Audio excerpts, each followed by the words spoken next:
Sometimes easy meets difficult.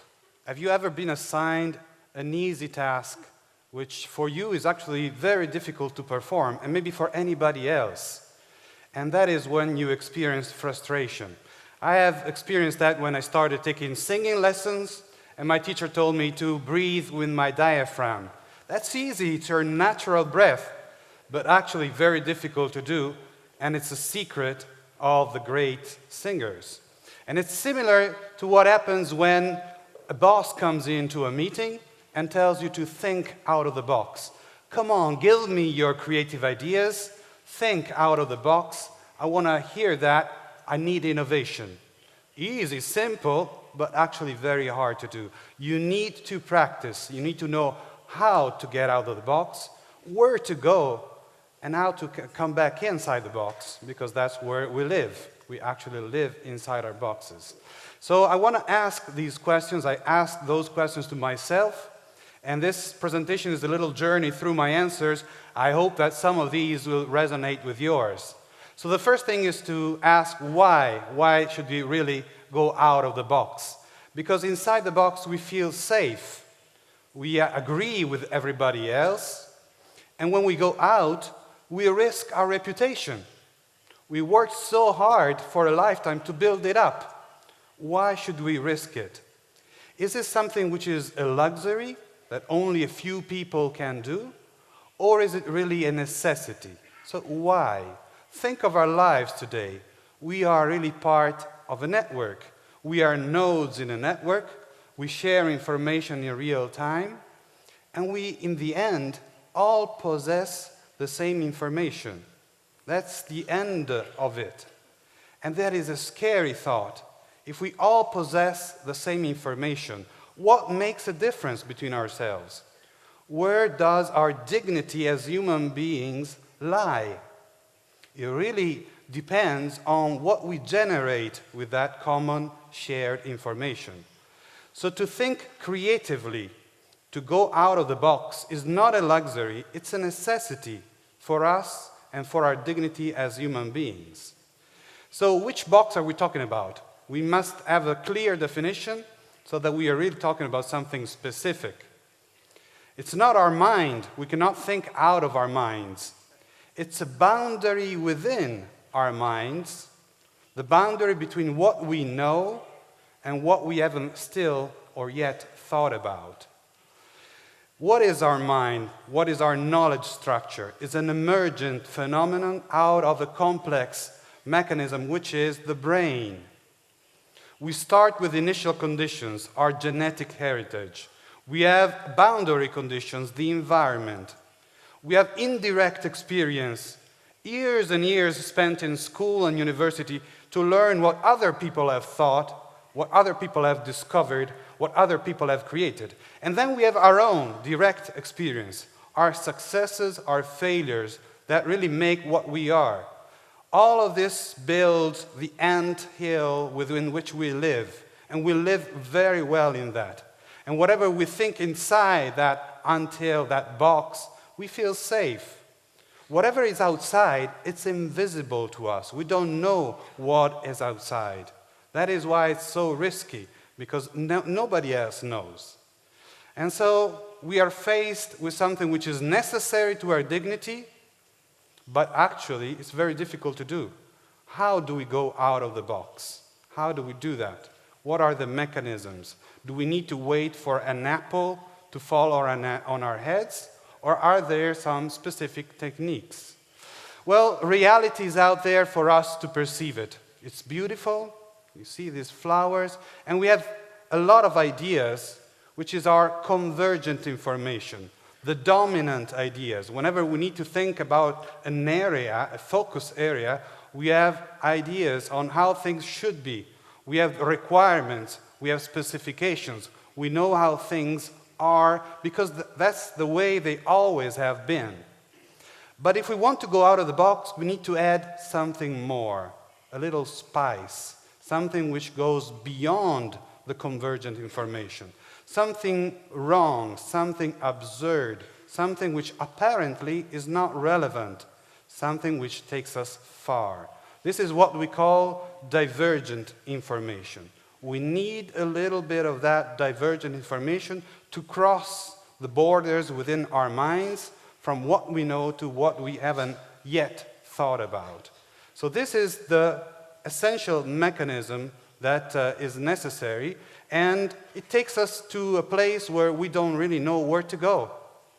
We are suspended. It's like the middle game in chess. Where do you go once you're out of the box? You have no preset direction. So it's really a potential situation that brings us to a feeling that we should immediately go back. This does not make any sense. Let's go back to a safe place. Let's go back inside the box. That's a temptation that we need to resist. We need to value long thinking. Normally we talk about brilliant thinking, fast thinking, deep thinking, but here we're talking about something different, long thinking. What does that mean? It's some thought that takes us far. It's as if you were reading poetry or listening to music. You don't judge the single notes. You don't judge the single words. It's the ensemble that gives you a feeling and takes you far. We must do the same thing with our concepts. We need to go far. And so we can use association of ideas, combination of ideas, extraction of principles and application of those principles to areas where they were never applied before. We need to be open-minded. We need to be fluent. Look for alternatives and not for the correct answer. Because when you think creatively, there's no single correct answer. There are many possible alternatives. And suppose now that we are lucky, we land up upon a new idea in our travel, in the exploration out of the box. What is the value of that? How do we assess the value of a new idea? It's very difficult if it's really new, because you've never seen that before. Nobody else has seen that before. It's as if we landed on a new planet, totally undiscovered territory. And it's difficult to understand the value of something new, first of all, because we don't feel entitled to be inventors. Who am I to be the generator of that new idea? And probably this has been thought about before. If this is correct, somebody else would have done it before me. These are all natural mechanisms with which we kill our own ideas. We have to resist that. We have to look for the match between the new idea and our initial drive, our initial focus, or evaluate the idea per se for its own value, and maybe see that that's something that solves another problem which was not yours. Serendipity happens all the time. We just need to have the eyes to see that, to notice the difference. Okay, but we are social animals. We live in an environment, so to think out of the box, bring in new ideas, is going to challenge that environment. When is it a good idea to challenge everybody around you in your working environment? You have a boss. You don't really want to upset him or her. When is it a good idea to think out of the box? Well, first of all, if the environment punishes mistakes, you will never be really tempted to go out of the box. You will remain safely in a known environment. So if you want to stimulate an environment which is creative, you need to allow the existence of divergent information. You need to allow irrelevant information to come in. You have to mix and match different disciplines. You have to use metaphors in the organization. Only in that case, you will allow the environment to be really prone to the generation of new ideas. So I want to end my talk with a little experiment. We wanted to do this interactively with you, but the time is scarce. So I have indeed prepared a little thing. But if you believe me, and to be honest, this has been generated in the space of few minutes. The generation of ideas, this travel outside of the box, is something which happens very fast. So where should we experiment? Okay, let's say that we want to generate new ideas about TEDx conferences. We are here, so that's a focus area which is very clear to all of us. Now let's start from the convergent information about TEDx conferences. What is needed to make an excellent, good TEDx conference? Well, you need the brilliant speakers that will come up. You need an excellent theme. You need fast speaker-to-speaker transitions. You need grand settings. Okay, the list can go on, and all I'm saying is things that you already know. This is all convergent information. Safe, I'm not generating anything new. I'm inside the box. Now I want to go out, so I apply a divergent modifier to any of these convergent elements. Start from the last one, for example, the grand setting. So a divergent modifier, for example, is to exaggerate, bring it to the limit. So instead of thinking of a TEDx conference in a theater, think of a TEDx conference in a stadium. Does this make any sense? In a stadium. Very difficult to organize, even more difficult than in a theater. And how do you fill the place? How do you fill the stadium? It's too difficult. Doesn't make any sense. I'm tempted to reject that idea. But then I move and I say, okay, maybe the stadium is already filled with people. So from that, you can get the idea of having a TEDx conference at halftime of football matches.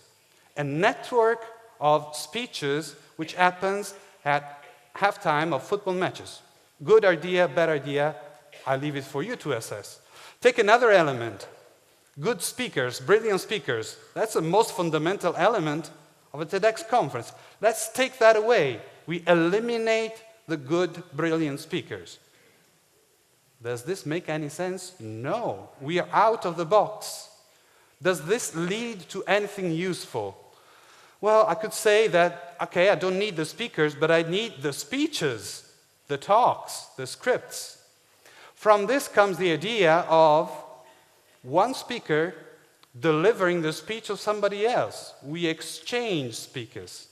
So it's a cooperative TEDx conference. Maybe we have duets on stage instead of a single element, or we have people that speak about somebody else's topic, and in that way we have one advantage at least. We take away the element of the ego. There's no ego anymore if you're speaking with somebody else's script. So these are just examples to show you that it's possible and not too hard actually to think out of the box. I hope this journey, in a way, was interesting for you, and now you want to do more of that. So thank you very much for your attention.